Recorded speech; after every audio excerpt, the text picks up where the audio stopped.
there are a lot of limited beliefs Mhm. that we end up creating from our childhood and limited in the way that it makes it very difficult to change out of certain habits and certain behaviors.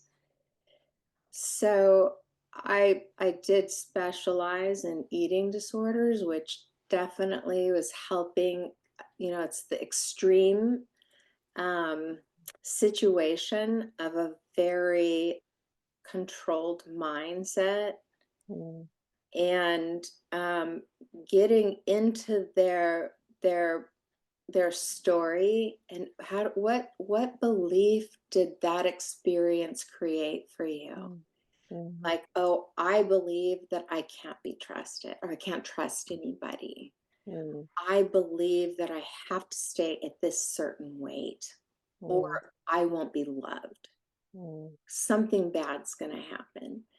So at some point, you really do have to dive into these three parts of the soul. Like, what are the mindsets that you've created from these experiences? Welcome to the Habit Healers Podcast, where small habits create big transformations. I'm Dr. Lori Marvis, and here we explore the science and the stories behind lasting change. Through real life experiences, expert insights, and practical strategies, we uncover the habits that heal physically, mentally, and spiritually.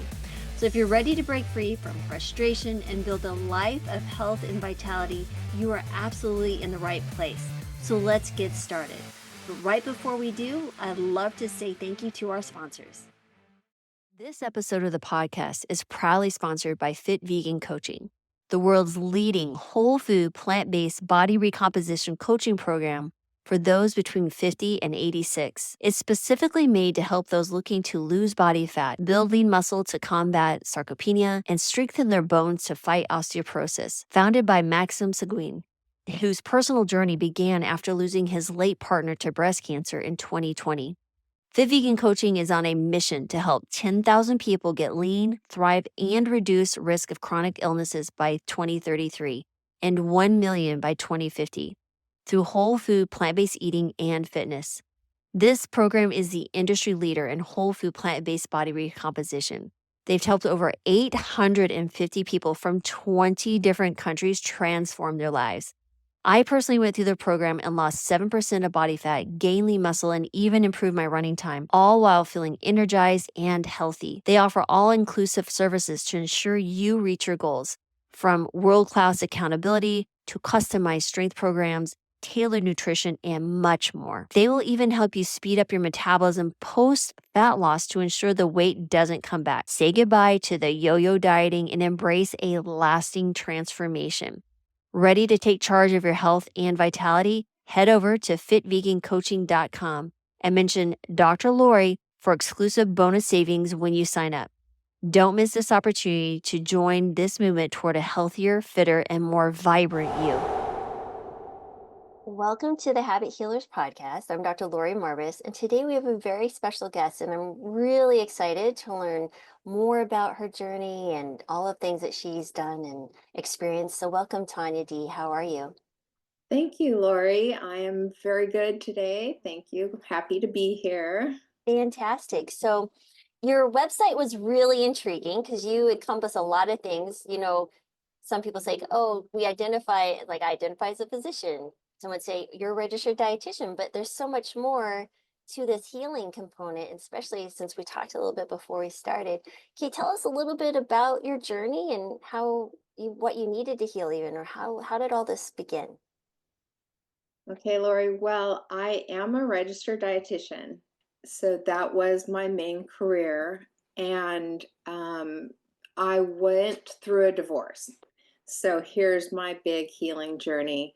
And after my divorce, I was diagnosed with an anxiety disorder. And it was very bad. My anxiety was really horrible. And I went to the doctor, and they told me I either need to learn to meditate or to take medication. And being holistic, I chose the path of learning to meditate. And this was 20 years ago Oh, before, well, 15, before the whole meditation, all the everybody apps and meditated. everything. Exactly. Before it happened. So it was definitely a journey learning how to meditate. But that is what inevitably healed my soul of the anxiety. And that's how I talk about it a lot now, is that I used to focus so much on my body as a dietitian, Mhm, especially. And when I had anxiety, it's coming from a deeper place. It's, they say anxiety actually just sort of wipes out your consciousness.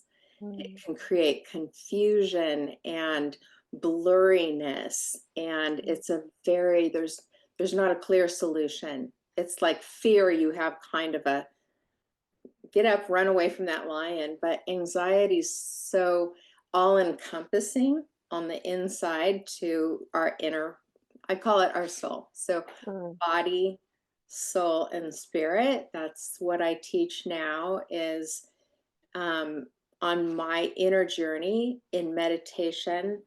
I learned how to sit with these inner parts. And that's actually what healed my anxiety. And now I rarely ever have anxiety. I healed a lot of things. I healed a somewhat of an eating disorder. These all mm. stem from anxiety. Can you go Substance. back just a little bit to the anxiety and can you tell us what that means? Because some people might have a little bit of a worry issue, some like full-on panic attacks. I feel there's a spectrum. Can you maybe share a story and what that feels like? Because people really describe anxiety very differently, right? They could feel it in their chest, they feel it, they can't sleep or whatever. So I'd love to understand what that meant for you and how that would derail your day or interfere with your functioning. Yeah, my anxiety it was like a deep worry. It wasn't quite like a panic attack, but it made me want to run away. So, that fight or flight reaction that we get in a situation where there's fear and anxiety show up very, very similarly. Mhm. I had the reaction of run away. So for my anxiety for years, I had what was called an exercise disorder, Mm, where really I had to run. I had to exercise. And that would kind of calm my mind down, but it was very unproductive. And not only that, like I would drink wine at night.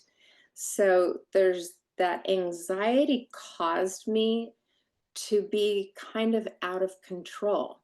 mhm, And I didn't have a lot of what's called self control over my soul. I just didn't have control over it. It was running me. mm. So Literally running you.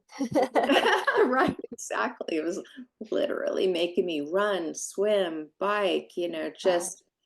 I just had an intense fear. Mm, And but no, like, well, what is it? What's mm. the fear coming from? Gotcha. Can you talk to us about when so you have this major event occur in your life and things start coming up and you start dealing with it the best you can. Your doctor says meditate.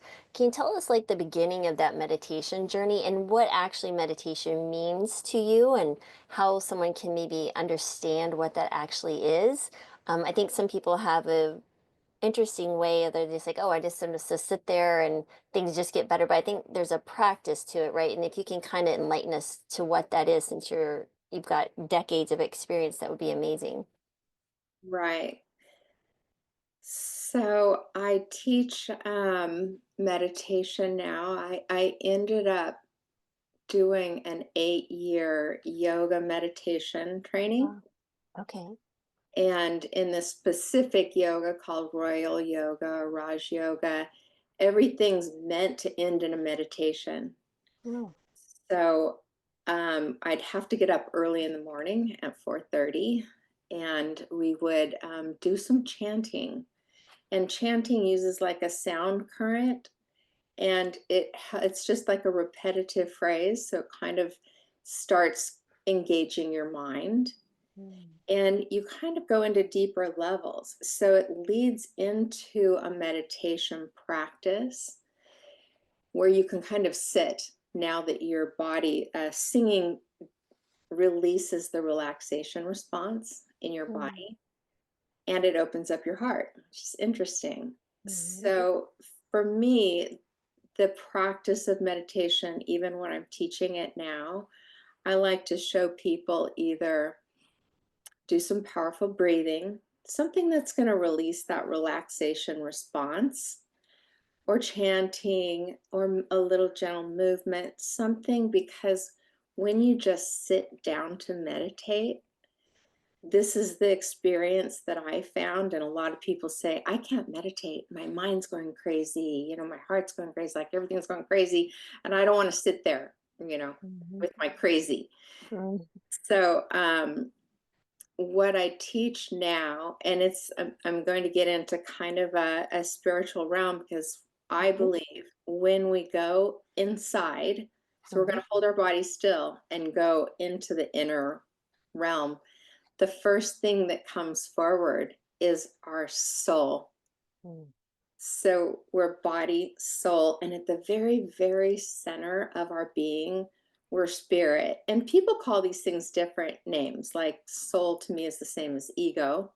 Mm. So the first thing Interesting. that'll come forward is your ego. And the spirit at the center, some people call higher power, some people call light, some people call love.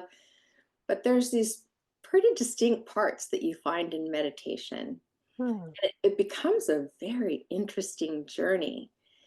And the journey is overcoming anxiety, I believe, is really getting to know your authentic soul.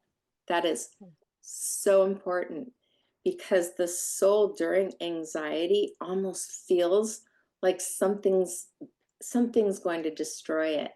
It's almost Mm. an existential thing when you have anxiety. There's Mm. some fear that you're just going to be, something's dying, or something needs to be rescued, or Mm. and actually we do. So the way I teach it now is we're going to sit in the body, and the first thing that comes forward is our soul, and our soul includes our mind. So all of our thoughts. So when people sit in meditation, I can't stop thinking. Well, you won't stop thinking. That's part of your soul. So your Mm. mind will go like, hey, hi, I haven't seen you in so long. Do I have your attention now? Mm. Because we distract ourselves so often Mm. from really our authenticity, our identity, and our soul. And the second thing our soul includes is our emotions. Mm. So our mind will start thinking, we'll start feeling. Maybe you recognize, I'm feeling sad. And then the third thing, part of our soul, is our free will, or our desires. So you'll be sitting Mm. in meditation like, I want a cup of coffee, I don't want to be here, like all these I want, I don't want, I want, I want. So there's a lot that goes on initially when you sit in meditation. And the idea is, and this has been written about and spoken about like all over the world in the different religious traditions, is we go beyond that soul. We embrace it, we love it. So important. Self love is loving our soul, loving ourself, and Mhm. that's it. It shows up for us, and then Mhm. you just love it. We love the thoughts. Maybe there's some thought that we really need to pay attention to, maybe there's some that we don't. We love ourselves if we're feeling sad or angry. We love that and have compassion that our soul's feeling feelings. And our desires say, yeah, I hear you. I hear you. You want a cup of coffee, but let's just sit here for a while. Mhm. And the more you do that, the goal is to go into that deeper place, like I'm saying, like love or light or God's spirit or higher power. And you look at your soul from that point. And this is a place that's very stable, it's very loving, it's very peaceful. So I teach meditation now that there's these there's a powerful interiority that we can connect to when we meditate, and that's really the goal. And the more you understand that, wow, there's these parts, then like just walking around, right, the world, you might get triggered, and all of a sudden your soul might have an emotional reaction, or the thoughts might start ruminating, right? And you can say, oh, wow, my soul just got triggered. Mhm. And be curious and loving about that instead of reacting like, I'm going to go get a drink, or, I'm going to run away like I used to do. So I teach a very, it's just from my experience. Mhm. The more I sat with these three parts of myself, the Mhm. more my anxiety went away because my soul knew that it was going to be seen, heard, and Mhm. valued. Mhm. That's a really interesting approach because absolutely you had the body, which is the matter form of us during our time here in life, right? And so the soul, the ego, as you refer to it, is the soul. But the inner, the spirit, the observer of it all, the wisdom is it's interesting you said that it will actually be seen. It's interesting because in my own spiritual journey, observing the more you can be in touch with your divine nature, right? Who you are, who I consider a spark of God, or however you want to piece it, we're part of that energy of the universe, however you want to refer to it. God is my preferable verb or noun. Um, is understanding the more you do that, for me, the ego dies away. So it's almost like that other voice, the thoughts, the emotions, they tend to get much calmer and quiet, and there'll be many stretches where there's no thoughts that aren't ones that I'm actually utilizing to be more focused and flow and work. So it's interesting the chatter changes. And no, I like how you said it though, that it's not necessarily dying, but it's just being listened to. So it doesn't have to be like the toddler screaming for attention, right? That's kind of how I would see that. That's right. Sometimes I say the spirit is like the parent, like the divine parent. Mm, And our soul is that inner child on some level that, it's the inner child. They're doing that like inner child, inner teen. Our soul stores all of our experiences since we're born. mm, mm, So this is the way, you're right, like we're witnessing mhm, the soul. And, biblically, I've studied a lot of different spiritual texts, and mm, biblically, the Bible says our soul longs for and mhm, thirsts for the Spirit. mm. So when you make that connection, and this is written about in different ways, Yeah. again, like different using different words, but I love this one because we're always longing for something. Mm, I was desiring like that next car, that next bag, that next this, the that. And our world's just so materialistic on that level. And mhm, really, it's amazing when your soul really connects to the spirit, how mhm, that just your soul just calms down. It's like it's found what it was seeking and longing for. So, mhm, like you said, I don't have, sometimes I just don't have very much going on inside. And so people are like, how is it that you're always so peaceful? mhm, Right? mhm. But that's it. It's doing that work. And it is work. I don't want to Mhm. make people think like this is so easy Yeah, exactly.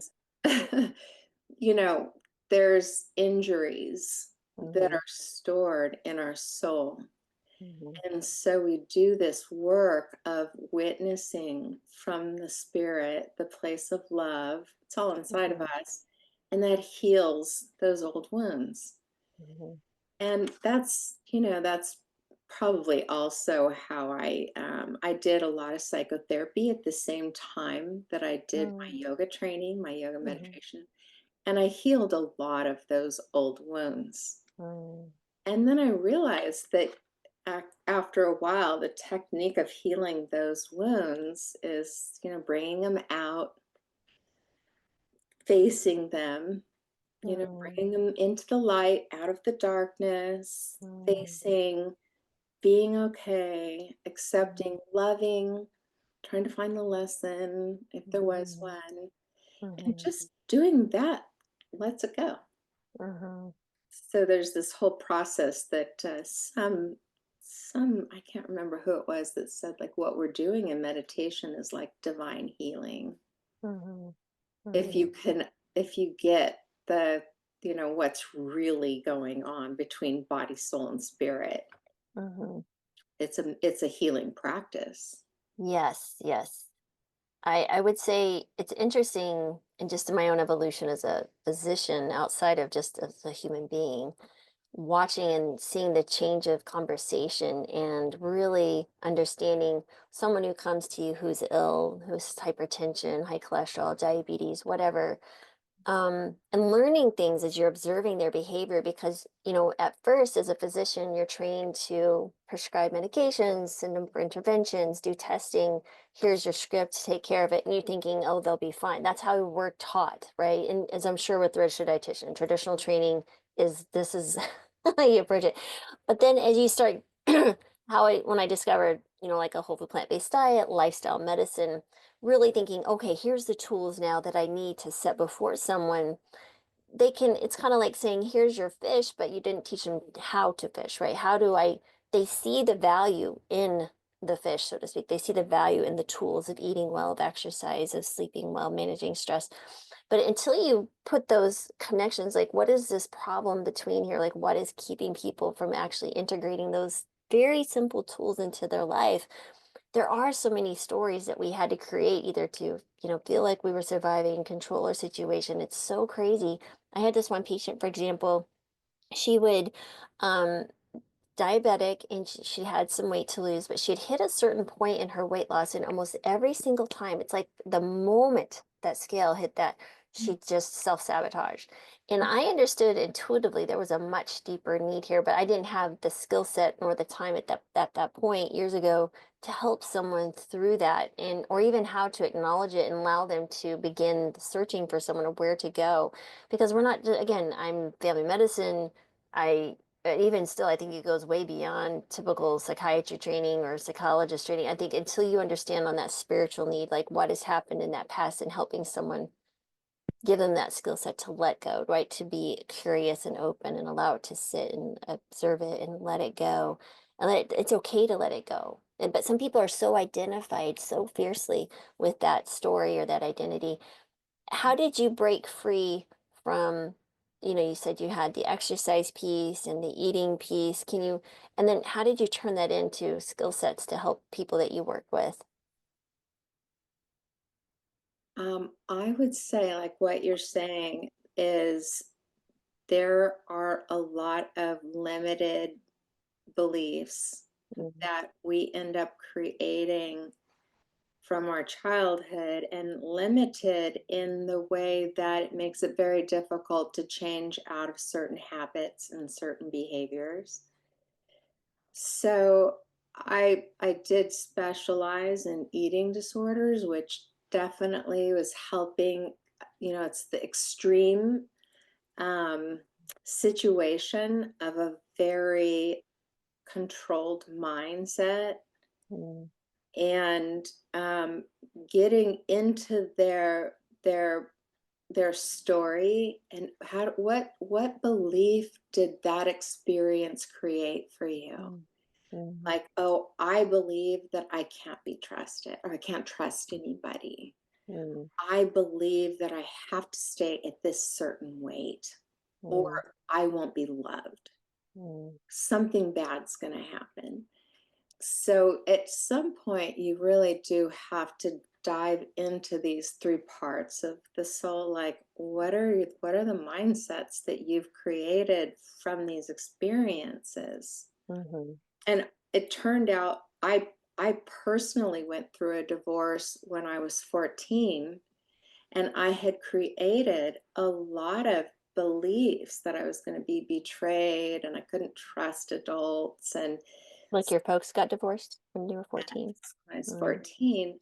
So a lot of times anxiety is really a call to answer a conflict that you had earlier, Mhm. or it just would be kind of like a worry. Mhm. Mhm. But turns out, like, really, when I went through a divorce, it was really a call to look back at when my anxiety really started. And it Mm. started at 14 with kind of the same behaviors. I was over exercising, and I just couldn't couldn't grasp what was going on. I felt very scared. Mm. And so once I started writing the stories of during that initial period, the 14-year-old stories, it became very clear I had established so many of these survival beliefs Mm. that we think is going to help us survive. Our soul really is for survival. It helps us survive no matter what. Mhm. It doesn't matter what bad behavior it creates at the time. It Right. helped it survive at that point, Right. right? And then it doesn't tend to work after a while, but it did work then. So it Mhm. tries that first, kind of always. So there is a lot of, backwards reflection Mhm. that we need to do. We need to write our story like over and over again and see what's hidden, what sort of interesting thing is hidden in our stories that we can rewrite, change, question later Mm. on as an adult. Like, oh, can I Mhm. really not trust anybody? Can I Mhm. really not trust anybody? Mm. Well, no, of That's course. a lot of CBT, right? Cognitive behavior therapy type stuff. And so as you went through, you had this experience as a child, then you had your own divorce, and then you found the anxiety, and you had enough ability to understand this is not what you wanted to function, right? There was something that had to change, and so you hit that, and you started your meditation. Was there an aha moment during the meditation, or was it more of a just a gradual understanding, and you look back and go, oh wow, that's the path I've taken? I'm just curious, how when was that, like, I can take this and help and share others? Like, when did that kind of motion change? And like, did you even begin to think you'd lead into the kind of practice that you are now? How did that all evolve? I love that question. Thank you. There was so many aha moments, but maybe the first aha moment was realizing that we have these inner parts, Mm. that we're multidimensional. And so sitting in meditation, trying to really, be with those inner parts, that was a really took my meditation deeper. And then one morning, it was so interesting. I was just sitting there and I was meditating. I had already gone through, I love chanting. I actually produce original devotional chant music. Oh, cool. I could tell you about that later. But I was sitting in meditation. I heard this voice, and it was different from like the voice of my ego or the voice of my soul. And it was very challenging. It said, Tanya, I want you to make devotional chant music in English, because a lot of the chant music comes from India or the East, and it's Hmm. in a different language like Sanskrit or Gurmukhi. They're beautiful prayers to God, or they're anyway. And I kept hearing this voice, and I thought, this is really very interesting. Like, I'm Mhm. a dietitian. Where is this voice coming from? Mm. Right. Right. And I think I heard it for about 3 to 4 months, very consistently in the morning, Oh, wow. very consistently. And I finally said, okay, yeah, why not? I'll do it. I would love to be able to chant like in English, Mhm. certain prayer type songs. And as soon as I said yes, I started having songs waking me up in the morning. I just write them down. I had a musician come into my life. I had a guy with a studio, a sound studio, come into my life. And it all very quickly manifested. So my aha moment is that, we're told there's this place of wisdom, Mm. of guidance, like an inner guidance system Mhm. that we have, but we have to really seek it out, search for it. And once I found that, basically, I've just been listening to that voice more than other voices. Mm. And it helped me. I have 3 albums of the chant music. I Mm. wrote a book called How to Mm. Meditate with Jesus. It's an 8-step practice. It's heart centered. Jesus is in our heart. That's biblically. Mhm. So it's an 8-step practice. It's heart centered meditation. Mm. Mhm. So basically, now I'm very what they call surrendered, right? Mhm. Surrender to a higher power, surrender to God. I like that, how you said Mhm. noun or verb. That's the one I use too. And my life is easy. It's not, there's no anxiety. If I follow this inner guidance system, Mm. my life goes really well. Mm. So Mm. that's Amazing how that works out, isn't it? very. And I always say, I think when it comes to your willpower, so to speak, that's the one choice we have. That I can say we have the choice. We can go with the flow or with the wisdom and get space and listen to that, or we can choose the ego way.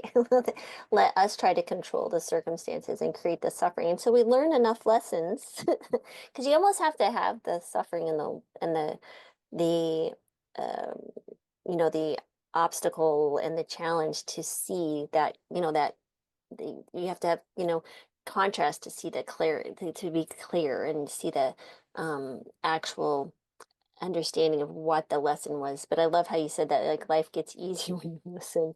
But so curious about your chanting and your teachings, and it's biblically centered with Jesus. So can you walk us through maybe some of the chants, what those sound like? How do you like, are they instrumental or the a cappella, or then like a little bit about your book and like that sounds really cool. Yes, my chants are musical. So the man who had a sound studio had traveled with Bruce Springsteen. He was an amazing musician, Wow. and at the time, the other musician that I met would come in, and our voices were very harmonic.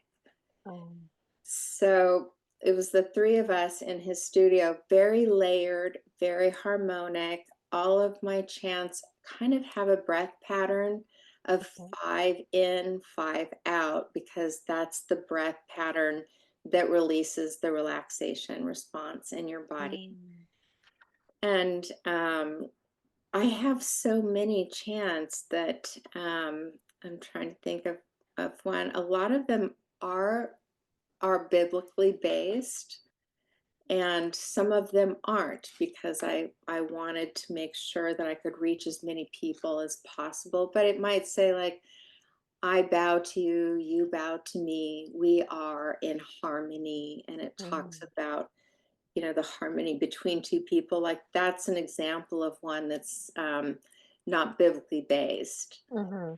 Like the namaste, right? Yeah, a Yeah, little bit. some Yes. I something like see that. you, you see me. Like, what we both desire is to be in harmony. Mm, So, I have one called Wonderful Light, and that's all about, the eternal light, wonderful light, embrace the light. There's this light in our heart. It's the wonderful light of God. It's the spark of God Mm, that we're all born with. You said it. mhm, And people don't realize that, we were created by God, and God is light, says it right there. And we have like his DNA inside of us. mhm, mhm, So,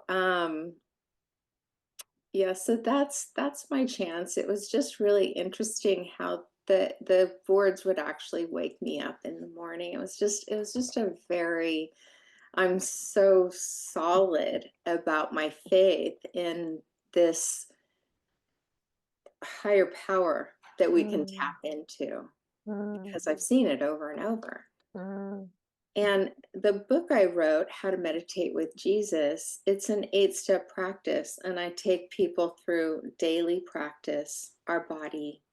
These are like kind of the higher powers to tap into. Daily practice, our body, our breath, our word, our spirit, our heart, our soul. And I always end in a prayer because it just feels natural for me to do that. mhm, You're in meditation, you're surrendering over things, you're hearing things, and in the mhm, end, I just like to say thank you. mhm, mhm. Yeah. So, and that book, I look back and I think, how in the world did I do these albums or this book? But it comes from a different place. It's creative. And you look Mhm, back thinking, how did I do that? mhm, And then, you're being pushed on to do the next thing. So mhm, it's a very it's important to keep up our health, like you're saying, like mhm, the food and the exercise, the lifestyle, mhm, so that you can kind of keep up with the what you're being called to do. mhm, And I mhm, do believe everybody's called to do something very unique and authentic. And anxiety, in a way, is when you really don't know what that is. You don't mhm. know your own soul. You don't know what it's thinking or feeling, or even what the purpose is for you. Right. And when people kind of find that stuff, they settle down. And Mhm, the soul's like, oh, okay, I've got my mission. I know what I'm going to do.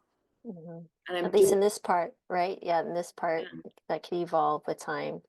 It's Yeah. interesting because when I see patients 1 day a week and do other things the rest of the week, but it's part of my intake for new patients is asking them some questions. And they're not the typical questions. So there are questions like, what are your values? What is your purpose? And so I can kind of understand just as a very, superficial layer of where they're sitting spiritually and emotionally. And when I see someone say, I don't know what my values are, I don't know what my purpose is, I've never thought of that. It's really a fascinating thing to then speak to them and why they came and how, their story evolves and over time. And a lot of the work, honestly, I do is I can tell you what to eat, how to exercise.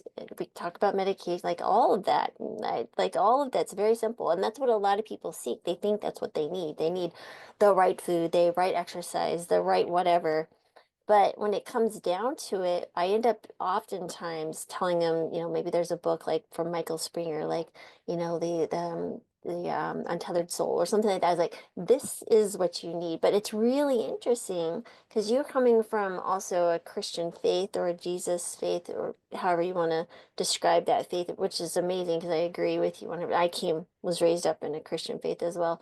At least I was. And understanding Jesus's teachings are separate from the traditional religious teachings, at least in my own experience.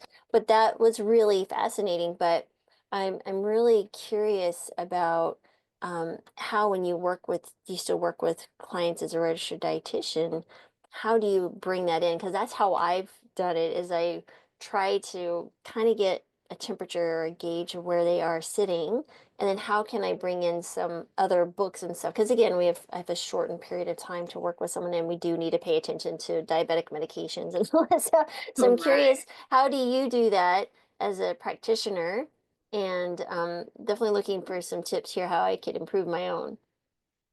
I love that you explore people's values Mm, because I think in our society now the values are confusing for mm, people, and even the options are almost overwhelming. yeah. So it just reminds me of so many, like Rollo May's book, Man's Search for Meaning, or Mm-hmm. William Blake says, if you have a desire, but you don't pursue that, then you might end up like internally diseased. Mm, So it's very interesting. These writings have been around for a long time, mm-hmm. So the way I work with it is I actually really do like to start off not with food. Mm, Because, I have just found like I can do that too. Meal plans, mm. menus, exercise programs. Exactly. People are like, Yeah. yeah, yes, great. And, um, it's really almost um, so important that you make a soul to soul contact with somebody Mhm, mhm, and they begin to, value a little of what you're valuing, and even maybe even like, well, I want to be more like that person. Like they mm, see even it sounds corny, right? But they see like the love in your eyes towards mhm.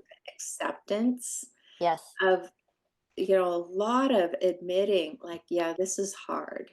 Mm, Changing your eating habits, it's so difficult. It really is, having mm, that understanding, changing, getting out there and exercising. People have mhm, a resistant to exercise because it might release some emotion and mhm, that they've stored in there, and there's some reason why they're holding on to those emotions. It's scary, they don't want to process. mhm, So it's a very gentle, well, do you think you can eat an apple today? mhm, mhm, Right? Do you think you can go for a walk? Maybe mhm, qigong would be good for you, something super gentle.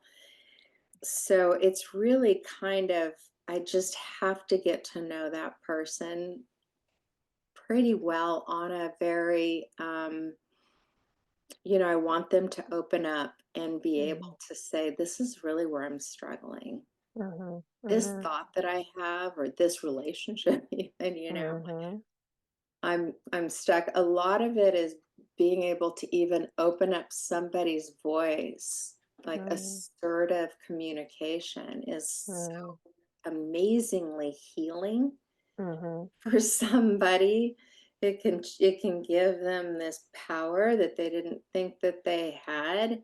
And it's mhm, just using their voice, like, well, that's not really my perspective, or this is really what I need. I need to mhm, eat more vegetarian. mhm, I need, so having somebody really start to tap into their truth, like, and be able to speak it. So they mhm, first speak it to me. mhm, I try to get them to say, who are they? What do they really want? I mean, how many mhm, pounds do you really want to lose? Or do you want to even lose weight at all? I mean, mhm, it's just these interior questions mhm, that they end up answering for themselves, and realizing that they do have a path that they want to follow, mhm, and it's their own. I do realize that it's, as a dietitian, we used to have like the low cholesterol diet, mhm. all and it was like a form basically. Right. Like, here's your form, follow Yeah. this diet. And now, it's very, you have to really get into individuality, Mhm, each person, mhm, as you know. Yeah. mhm. Yes, to all of that. Interesting. As you were talking, it made me think. So, I my own journey is, where I always see as a physician, and then I realize, oh, I need lifestyle medicine, that type of piece, and then understanding lifestyle medicine alone wasn't enough, but to help people not be so fearless. So they almost get afraid to. It's called change, right? So you mentioned there's this something here that's limiting belief or whatever, um, in that resistance that comes. And so understanding behavior psychology and behavior change and the use of habits. And so it's really interesting when we start reframing what someone's doing. So when they say, I just can't, I've done so well for a week and then I just break and I just, I can't control myself. I was like, well, it's just a habit. They're like, it's almost like it's almost like taking them away from being in the center of it and observing it. And I was like, so let's break it down. So let's look at the habit loop, right? And they're just like, they're so fascinated they can actually architect their own. And then we make it so small that the resistance doesn't come up. And then what happens over time is we build this confidence level, and so that's kind of how I kind of started coining the term around the habit healers, right? You're healing those habits that are not so helpful, and there's ways to do that, and then creating those helpful habits and, really helping them identify as someone who starts their day as like, how can I heal myself today? And it just starts a whole nother level of thinking and conversation and compassion and love and forgiveness and all those things. And so when I've done that, that is really, it's kind of like, you mentioned you had this voice in you that's telling you you had to, write these chanting songs, and the book, I'm sure, came from that place of spiritual, evolution as well. But I feel the same way in the sense of like, how can I communicate? How can I learn? And mine actually came from learning more about marketing and helping, because you could see someone needs to help eat healthier, right? Let's just say eat more fiber and eat more plants. But if it's a teenager or it's a pregnant mother or a grandfather who just had a stroke, these are very different people, but these foods are so healing. You have to speak to them in a different language. And that's but the habits though are very simple and universal in their way of language that I can speak to people. So that's really cool. I love how you said that, helping people. Yes, absolutely. So now that you've been through this whole journey, yourself, and now you're sitting now with more training, where do you see your future going? Like, where are your next goals, or where is the voice telling you to, this is what you need to do, Tonyah? What is your next step, you think? Well, this is such a good question because I am definitely in that place. Like, I have a book to promote and I do teach it at certain places, which is really fun. Mm. So it's more getting out into groups of people. I started teaching, so I did this 8-year, 500-hour yoga Mm. meditation training, and I never taught. I just healed myself. And Yeah, now I'm teaching at a local regenerative farm that built this peace dome. So I'm teaching that, which is interesting because it doesn't exactly mix with how to meditate with Jesus. right. And what I do when I don't know exactly where to go, like I know Mm, the little things I need to do. Like I love getting out and teaching because I'm really mm, generally a teacher. mm, But for the bigger picture, it is waiting. It's mm, waiting and hearing. This is the next move for you. And if I don't mm, hear, and I still have my meditation practice every morning, if I don't hear any like major, like, do this next, I know I'm on track. I just know mm, that I'm doing the right things and it will come to me. mhm. So, The well, universe is conspiring. It's just shifting as things, and we just have to be patient, yeah. with that Yeah. next listening. No, that's fantastic. So I am curious. This is an interesting question because I know when in my own spiritual journey, in that calm state, when you're just like surrendered state, it was really hard, not in the very beginning, especially not to just want to sit under a tree all day and just be like, this is amazing. And you're just like, how do I work now? Like, work needs to change because I can't. It was really hard for me. I was like, well, if this is it, that's great, but I don't want to go back and do the other stuff. Like it's almost like you're coming out of a stupor. So I'm curious how do you balance those things? Like, I feel like there's a flow state now. I feel like I understand and it comes through the work, like in that state. But it was really hard in the beginning because I felt like I was walking into different worlds. Um, how did you transition or do that? I'm curious. That's so great. Some of the words you used, like balance and Mm, flow, and walking in two different worlds, because it does feel like that, like the world of that like inner place that's so peaceful and expansive. mm, It is very like you could just stay there. mm, And but really it's interesting. I thought about it last year after writing my book, and I've created all this stuff like, yeah, maybe I should just retire. And I took some like a retreat period. Like I kind mm. of explored that a little bit. I went Yeah, camping and, did some bucket list things that I hadn't done yet. yeah. And within time, I was being told, okay, no, again, the voice was like, promote your music, call Mm, this church and see if you can teach your Christ-centered meditation there. And mm, so I do realize that it's important. I think I had gotten out of the flow.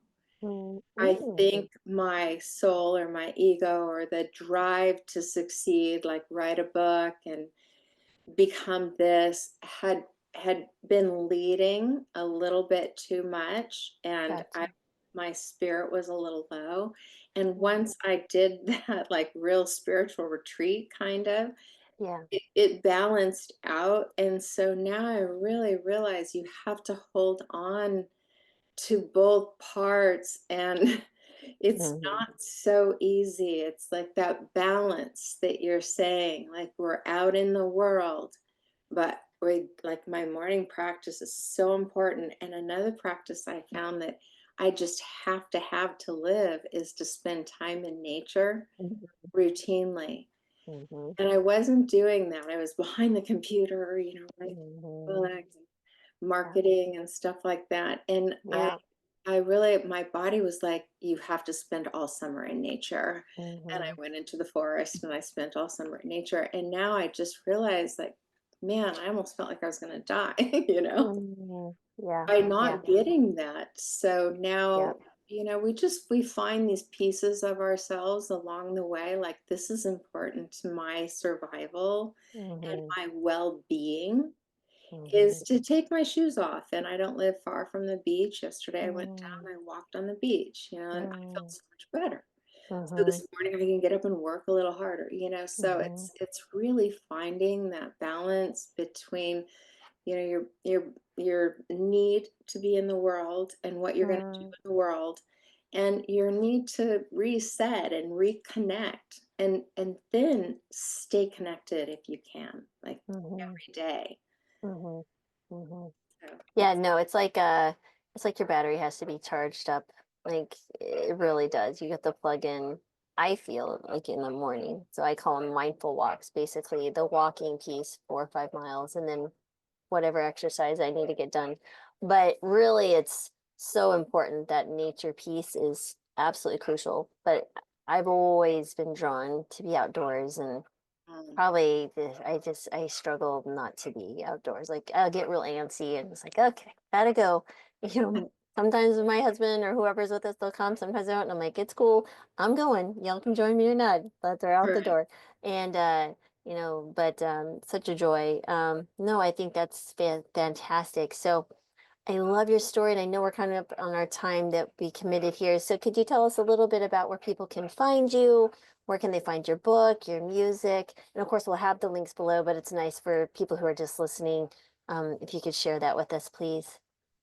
Sure. Well, my website is my name. I have two different websites, but everything can feed off of my name, my Tonyah Dee, TonyahDee. If you go to that website, I have links to my other website, my music, my books.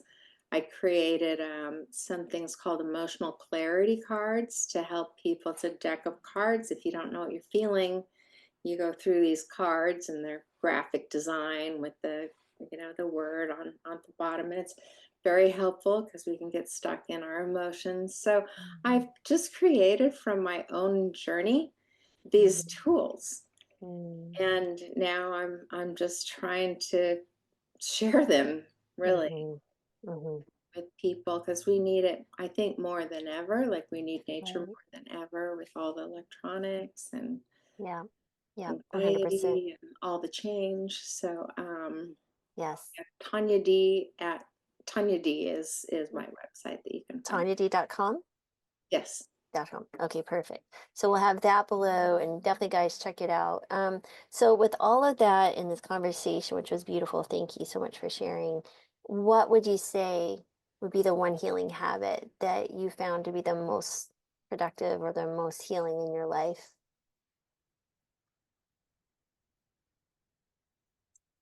I'd have to say the healing habit that I have that's the most productive. That's a hard one, but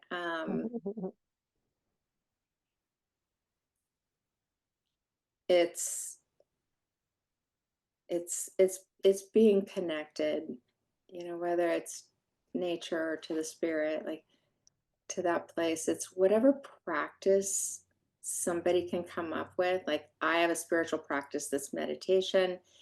Your spiritual practice might be I need to be outside every day. I Mhm. just tell people make sure you have one. Mhm. Make sure you have that one habit that you can kind of rely on Mhm. where you get outside of your ego and your soul and you might hear downloads and guidance and Mhm. you're brought back to this place of all right, life is good, I'm going to Mhm. be okay. Mhm. So I think that Yes. Yes, I love that because when you are in that atmosphere where it is outside or your meditation, I love the downloads. We talk about downloads all the time here. It's like it's just that divine spark, inspiration, and you hear that, and like, and it makes your heart flutter, or you feel like almost like butterflies in your stomach type of thing. Take note, and I literally take note. Right, it's either on my phone if I'm walking or wherever, and so it doesn't just fleet, and just maybe think about it and let it sit. And what is that, something you need to pursue, or is that just something making, maybe that's the first hint of something that leads to something bigger? So I love that. It's so important to be open and connected. I like the connection is such an important piece, and giving space to connect. That's really cool. yeah, Fantastic. Well, thank you, Tanya. We are so, again, grateful for you for being here. Appreciate you so much and your work. And everyone, definitely take a look. We'll have, like I said, the links below in the show notes. And appreciate you listening. And we'll be back next week. Thanks for tuning in to the Habit Healers podcast. Remember, being a habit healer isn't about perfection. It's about choosing healing one habit at a time. So if today's episode resonated with you, share it with someone who needs to hear it. And don't forget to download the Habit Healer Manifesto. It is your daily reminder of the identity you're stepping into. So grab it now at the link below or head on over to drmarbus.com and be happy to join our newsletter and so many wonderful resources. And remember, you are always one healing habit away. I'll see you next time.